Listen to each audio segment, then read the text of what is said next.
तो भाइयों, one piece की ओरिजिनल स्टोरी लाइन में जब मरीनफोर्ड वॉर हुई तो वहाँ पे अकाइनू ने एस का डोनट बना दिया। पर क्या हो अगर एस अपने डेल्फ्रूट को मरीनफोर्ड पे ही अवेकन कर लेता, जिससे वॉर का and result he completely change हो जाता। आज इसके बारे में बताऊंगा, तो अब समझ जाओ ये वीडियो कितनी ज्यादा इंटरेस्टिंग होने वाली है। लास्ट तक जरूर देखना। तो चलिए शुरू करते हैं और अकाइनू का डोनट बनाते हैं। पर उससे पहले ये मेरे चैनल का सब्सक्राइब रेशियो देखो कितना खराब है, जिससे आप सही करवा सकते हो चैनल को सब्सक्राइब करके।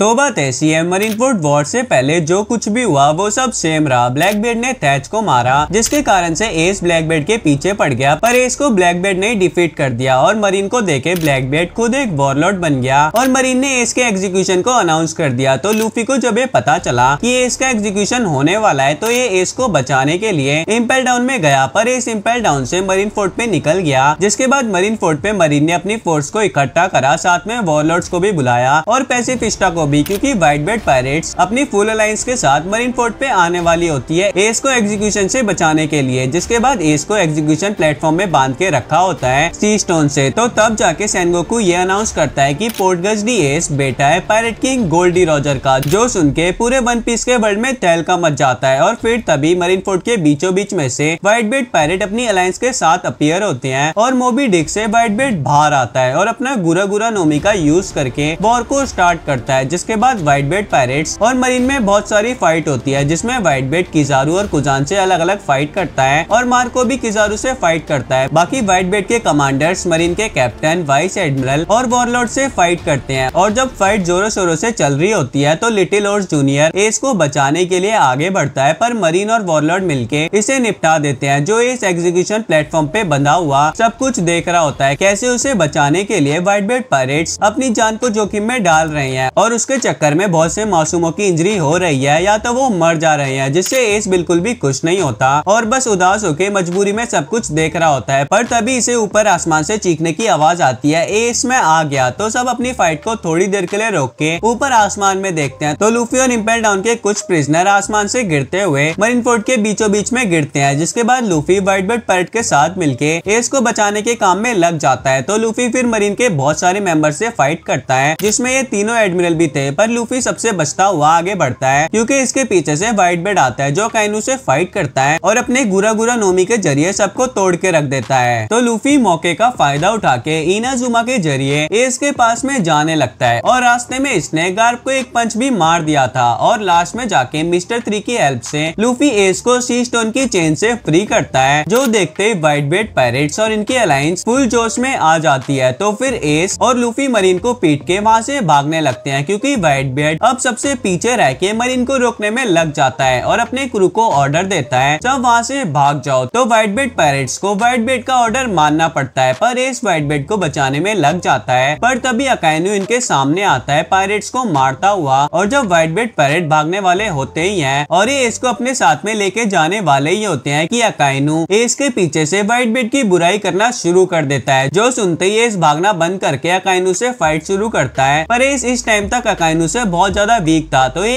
एस को अपने मैग्मा के दम पे ओवरपावर कर देता है। और जब एस जमीन में गिरा हुआ होता है तो अकाइनू एस को नहीं मारता, बल्कि एस के पीछे जमीन में घुटनों के बल पड़े लूफी पे अटैक करने वाला होता है। जो एस जैसे ही देखता है तो एस के लिए टाइम बहुत ज्यादा स्लो हो जाता है। फिर एस अपने मन में तभी सोचता है, मैं कितना ज्यादा वीक हूँ, मैं कुछ भी नहीं कर सकता, सब कुछ मेरी वजह से हो रहा है। वहाँ पे पॉप्स बस मुझे बचाने के लिए मरीन से फाइट कर रहे हैं और मैं कुछ भी नहीं कर पा रहा, और अब मेरी जान से बढ़ के मेरे भाई लूफी को यह अकाइनू मारने वाला है, जो अब मैं होने नहीं दे सकता किसी भी हालत में। जिसके बाद एस के अंदर से आवाज आती है, पायरेट किंग गोल्डी रॉजर के बेटे पोर्टगस डी एस, तुझे पावर चाहिए तो बता, तुझे बस तेरे अंदर जो अच्छाई की फ्लेम है और बुराई की फ्लेम है और गुस्से की फ्लेम है और फेलियर की फ्लेम है, सबको एक्सेप्ट करना होगा। जिसके बाद जाके तू अपने डेल्फ्रूट को पीक पे यूज कर पाएगा, और अगर तुझे अपने भाई लूफी को बचाना है तो ये अभी करना पड़ेगा। तो एस फिर बिल्कुल ही शांत हो जाता है और तभी एस को आवाज आती है मार्को की, जिनबे की, इवानको की, व्हाइटबेड पायरेट्स के कमांडर की, जो सब लूफी का नाम चिल्ला रहे होते हैं। जो सुनते ही एस अपने होश में आता है और देखता है कि एस ने अपने डेल्फ्रूट मेरा नोमी को अवेकन कर लिया होता है, जिसके कारण एस की फ्लेम सब रेडिश व्हाइट हो चुकी है और एस ने खुद की बॉडी को रेडिश व्हाइट फ्लेम से कवर कर लिया है और एस के पीछे रेडिश व्हाइट फ्लेम का क्लाउड जैसा भी बन गया है। और वहीं अकाइनू लूफी की तरफ अपने पंच से मारने वाला होता है, तो एस अब लूफी को बचाने के लिए कुछ भी करने वाला था, तो ये अकाइनु के पंच और लूफी के बीच में आता है, जिसके कारण अकाइनु का पंच एस की बॉडी से आर पार हो जाता है। तो ये सब लूफी, जिनबे, इवानको और व्हाइट बेल्ट पायरेट्स देखते हैं, पर हम तभी देखते हैं एस का विवरी कार्ड जो जल रहा था बीच में ही जलना बंद कर देता है और तभी अकाइनु की चीखने की आवाज आती है, क्योंकि अकाइनु का हाथ जो एस की बॉडी के आर पार हो गया था वो अकाइनु की बॉडी से अलग हो जाता है और अकाइनु चीखने चिल्लाने लगता है, एस तूने मेरे साथ ये क्या कर दिया, मैं तुझे छोड़ूंगा नहीं। बाकी अब आप ये सोच रहे होंगे कि अकाइनु के मैग्मा पंच से एस को जलना चाहिए था, पर एस को कुछ हुआ नहीं। तो बात ऐसी है, एस ने अपने डेल फ्रूट को अवेकन करने के बाद खुद की बॉडी को प्लाज्मा में बदल लिया होता है। वैसे प्लाज्मा फायर नहीं होती, पर फायर प्लाज्मा हो सकता है जिसका टेम्परेचर मिलियंस डिग्री सेल्सियस में जा सकता है, पर वही मैग्मा का 1500 डिग्री सेल्सियस तक जा सकता है। तो एस की अवेकनिंग के बाद यह अकाइनु से हद से ज्यादा सुपीरियर हो जाता है, इसलिए अकाइनु का हाथी एस की प्लाज्मा फ्लेम से जल के कट गया। बाकी एस अब अपनी अवेकनिंग के बाद अपनी सराउंडिंग के साथ में दूसरी चीजों को टच करके प्लाज्मा फ्लेम्स में बदल सकता है। तो अब एस, जिसने अपनी अवेकनिंग को अचीव कर लिया था, उसे अकाइनु देखता है और बोलता है, एस आज तू कुछ भी कर ले, मेरे हाथों से नहीं बचेगा और मैं तेरे साथ तेरे भाई को मार के रहूंगा। जिसपे एस बोलता है, अकाइनु अगर तूने फिर से अपने गंदे मुंह से मेरे भाई और पॉप्स का नाम लिया तो आज तेरी मौत होगी मेरे हाथों से। तो तब जाके अकाइनु और एस फिर से एक दूसरे से फाइट शुरू करते हैं और एक दूसरे को पंच मारते हैं। तो अब जैसे अकाइनु का मैग्मा और एस की प्लाज्मा फ्लेम्स एक दूसरे को टच करते हैं, अकाइनु का मैग्मा सॉलिड हो जाता है और टूट के गिरने लगता है और वहीं एस की प्लाज्मा फ्लेम्स का टेम्परेचर कम तो होता है, पर इतना भी कम नहीं होता कि सॉलिड मैग्मा एस का कुछ कर पाए। तो फिर अकाइनु ये जैसे ही देखता है उसका मैग्मा वीक हो रहा है, यह अपनी बॉडी से मैग्मा बहुत ही ज्यादा निकालने लगता है और अपने सराउंडिंग में फैलाने लगता है और अपने मैग्मा को ज्यादा हीट करने की कोशिश करता है, पर इसकी मैग्मा एस की फ्लेम का कुछ नहीं कर पाती। उल्टा एस भी अपनी फ्लेम्स की हीट को बढ़ा देता है, जिससे अकाइनु की सारी मैग्मा सॉलिड हो जाती है और एस फिर बहुत ज्यादा अपनी प्लाज्मा फ्लेम्स को निकालता है और अकाइनु को उसी के गेम में ओवरपावर्ड कर देता है। और अकाइनु ये देखने के बाद भी हार नहीं मानता, तो ये दोनों एक दूसरे पे प्लाज्मा और मैग्मा की बारिश कर देते हैं और एक दूसरे को बहुत ज्यादा मारने की कोशिश करते हैं। पर एस तो अब एक डिफरेंट लीग पे पहुंच जाता है, तो एस अकाइनु को पीटना शुरू कर देता है। तभी किजारू और कुजान भी बीच में आने की कोशिश करते हैं, पर इन दोनों को व्हाइट बेल्ट पायरेट्स के कमांडर इवानको, इनाजुमा, मिस्टर 3 और लूफी रोकते हैं। बाकी तब तक व्हाइट बेल्ट ने मरीन फोर्ड को 3 पार्ट में डिवाइड कर दिया था और इन्हें खुद को अलग कर लिया ताकि ये बाकी सबको बचा सके और इसके सामने गार्प और सेनगोकू खड़े होते हैं। तभी मरीन फोर्ड पे ब्लैक बेल्ट की एंट्री होती है, जो अपने नए क्रू मेंबर्स के साथ आया होता है, जिससे इसने इंपेल डाउन से निकाला होता है। तो फिर ब्लैक बेल्ट पायरेट्स गार्प और सेनगोकू से फाइट करते हैं, जिसमें सेनगोकू और गार्प ब्लैक बेल्ट पायरेट को बस थोड़ी देर के लिए रोकने में कामयाब होते हैं। बाकी व्हाइट बेल्ट भी जैसे ही ब्लैक बेल्ट को देखता है तो इसके आसपास जो भी मरीन थे ये इन्हें पीट देता है और आगे ब्लैक बेल्ट के पास जाता है, जो सेनगोकू और गार्प से फाइट कर रहा होता है। फिर व्हाइट बेल्ट अपना गुरा गुरा नोमी से ब्लैक बेल्ट के तरफ एक क्वैक अटैक करता है, जिससे ब्लैक बेल्ट अपने यामी यामी नोमी से रोक लेता है। बाकी इसी टाइम पे एस और अकाइनु की फाइट में एस की प्लाज्मा फ्लेम्स ने अकाइनु की हालत खराब कर दिया था। तो अकाइनु फिर मन में सोचता है, ये साला पायरेट किंग का बेटा ऐसे हार नहीं मानेगा, इसे दिखाना पड़ेगा, मैं अपने जस्टिस को सर्व करने के लिए कुछ भी कर सकता हूँ। तो अकाइनु एस से फाइट करते करते लूफी को देखता है, जो कुजान से फाइट कर रहा होता है और कुजान ने लूफी को उसी टाइम पे फ्रीज कर रखा था, इसलिए लूफी अपनी जगह से मूव नहीं कर सकता था। तो अकाइनु ने ये देखते ही इससे फाइट बंद करके लूफी जो फ्रीज हो रखा था उसकी तरफ अटैक कर दिया और अपने मैग्मा को एक लार्ज पंच में बदल के लूफी को मारने वाला ही था कि इतने में अकाइनु के पीछे से आवाज आती है, मैंने बोला था ना अकाइनु, अगर तूने लूफी के बारे में कुछ बुरा भला सोचा या करने की कोशिश करी तो आज तेरा आखिरी दिन होगा, पर तू माना नहीं। तो अकाइनु ये सुन के बोलता है, साले कुत्ते के बच्चे एस, मैं तुझे छोड़ूंगा नहीं। एंड जस्ट तभी एस अकाइनु के पीछे से अपनी प्लाज्मा फ्लेम्स पंच को मारता है और अकाइनु की बॉडी से आर पार कर देता है, जिससे एस अकाइनु का डोनट बना देता है और फिर अकाइनु की पूरी बॉडी सॉलिड हो जाती है, जिससे अकाइनु मरीन फोर्ड वॉर में फोर्ट गस्टी